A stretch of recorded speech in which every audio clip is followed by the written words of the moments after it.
La langue espagnole ne serait pas la même sans Miguel de Cervantes Saavedra, qui est considéré comme l'écrivain emblématique par excellence non seulement d'une langue, mais aussi de toute une culture transnationale. De plus, savais-tu que c'est grâce à Cervantes que tu utilises beaucoup des proverbes les plus courants de la langue qui ont été diffusés dans ses œuvres majeures, comme Don Quichotte de la Manche?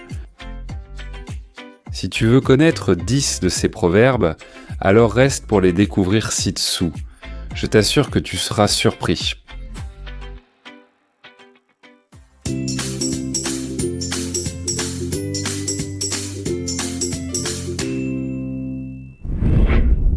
Numéro 1.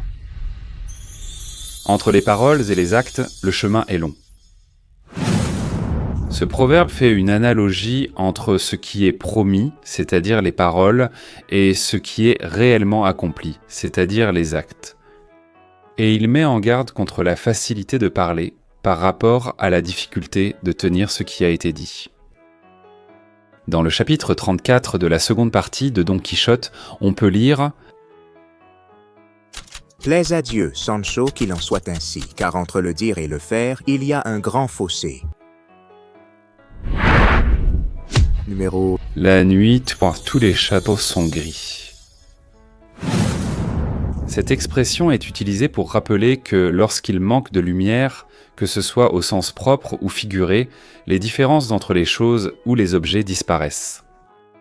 Il est facile de confondre certaines personnes ou choses avec d'autres, et par conséquent, il vaut mieux ne pas se fier uniquement aux apparences. Ce même proverbe apparaissait déjà dans d'autres langues au XVIe siècle, il a donc un ancêtre médiéval commun. Cervantes l'illustre dans le chapitre 33 de la seconde partie de Don Quichotte. Fait-on ici un aussi bon pain qu'en France, et la nuit, tous les chats sont gris. Numéro 3. Le diable en sait-il plus parce qu'il est vieux que parce qu'il est diable ? On l'utilise pour indiquer que la véritable source de la sagesse est l'expérience accumulée au fil des années, et non pas la simple ruse innée incarnée ici par la figure du diable. On pense que ce proverbe circulait déjà à l'époque du siècle d'or espagnol, mais encore une fois, Cervantes en a fait la première publication littéraire célèbre dans son œuvre Les Travaux de Persillès et Sigismonde, où un personnage le cite. Le diable en sait plus par son âge que par sa nature, comme le dit le vieux proverbe. Numéro 4. Les yeux qui ne voient même pas, le cœur qui ne sent pas. Le proverbe avertit que ce que nous ignorons ou que nous ne voyons pas directement ne nous affecte pas émotionnellement, surtout de façon négative. En d'autres termes, si quelque chose n'entre pas par les yeux, le cœur ne souffre ni ne se réjouit. Bien que cette expression figurait déjà dans l'œuvre Refrán y Proverbios en romance de Hernán Núñez datant de 1555, elle a été immortalisée magistralement dans l'œuvre de Don Quichotte de la Manche, au chapitre 67 de la seconde partie, dans une expression un peu plus archaïque. Et yeux qui ne voient pas, cœur qui ne se brise pas. Numéro 5. Aujourd'hui pour toi, demain pour moi. Cette expression est utilisée pour minimiser l'importance d'un service, en rappelant que l'aide est réciproque. Aujourd'hui, je te donne un coup de main, demain c'est toi qui m'aideras. La première grande œuvre littéraire à recueillir cette expression fut à nouveau la seconde partie de Don Quichotte, au chapitre 65. Vive la poule, même avec son petit pois, car aujourd'hui pour toi et demain pour moi. Mais on sait que son usage était déjà répandu parmi le peuple dès le début du XVIe siècle. Avant de continuer, n'oublie pas de t'abonner à cette chaîne et d'activer la cloche pour te rappeler quand une nouvelle vidéo sera disponible. Numéro 6. La lettre entre avec le sang. Bien qu'il semble s'agir d'un proverbe typique de nos grands-mères, on l'entend encore dans la langue vivante actuelle. sa signification. On peut comprendre aujourd'hui qu'un certain apprentissage peut exiger trop d'efforts, et même à des époques antérieures, cela pouvait représenter une punition physique. L'expression fait allusion au fait que l'étude s'assimile mieux lorsqu'elle fait mal. Métaphoriquement parlant, Cervantes l'a utilisé dans la deuxième partie de Don Quichotte, chapitre 36, lorsque la duchesse exhorte Sancho. Parce que la lettre entre avec le sang. Numéro 7. Tout ce qui brille n'est pas or. On l'utilise pour rappeler que les apparences sont trompeuses. Quelque chose qui semble précieux, vrai ou vertueux, peut en réalité être faux ou de peu de valeur. Cela s'applique aux personnes, aux affaires, aux nouvelles ou à toute situation où l'apparence extérieure peut éblouir sans aucun fondement réel.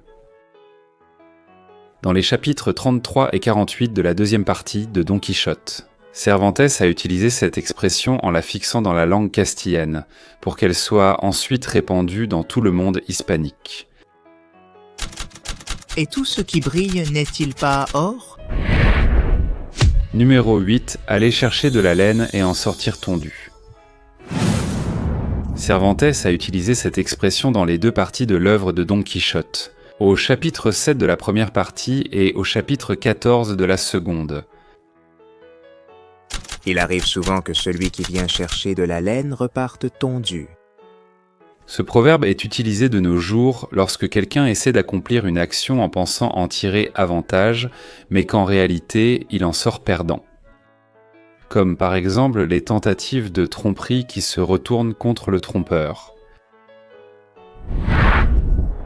Numéro 9. Un tien vaut mieux que deux, tu l'auras.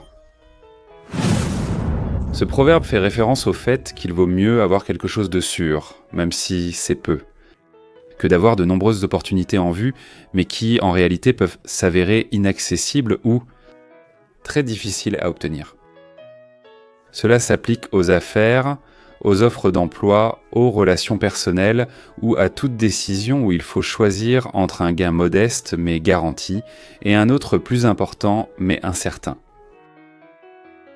Bien que cette expression ait été utilisée en latin médiéval, Cervantes l'a rendue célèbre en espagnol à de multiples reprises. De son œuvre Don Quichotte. Un tien vaut mieux que deux, tu l'auras. Proverbe bonus.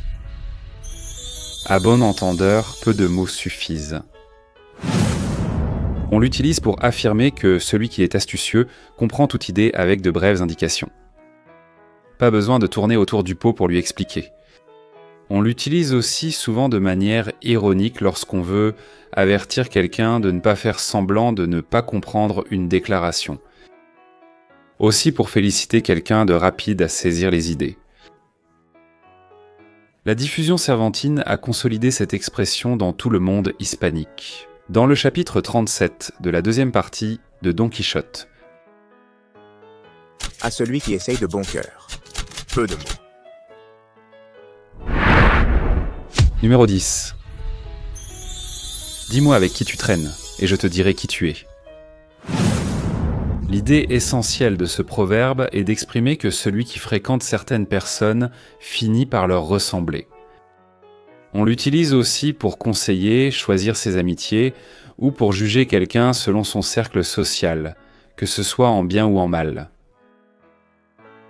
Sa première apparition, imprimée en castillan, se trouve dans l'œuvre Livre des Proverbes de Pedro Vallès. Mais c'est son apparition dans le chapitre 23 de la seconde partie de Don Quichotte qui a assuré sa diffusion dans tout le monde hispanique.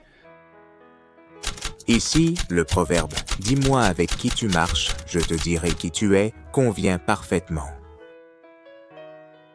Laquelle de toutes ces expressions t'a le plus surpris de voir dans la liste ? Y avait-il une expression que tu ne connaissais pas ? Partage ton avis dans la section des commentaires. Et c'est tout pour aujourd'hui. Si tu as aimé cette vidéo, n'oublie pas de mettre un like et de t'abonner à cette chaîne. Je t'invite aussi à activer la cloche pour être informé lorsqu'une nouvelle vidéo sortira. À très bientôt.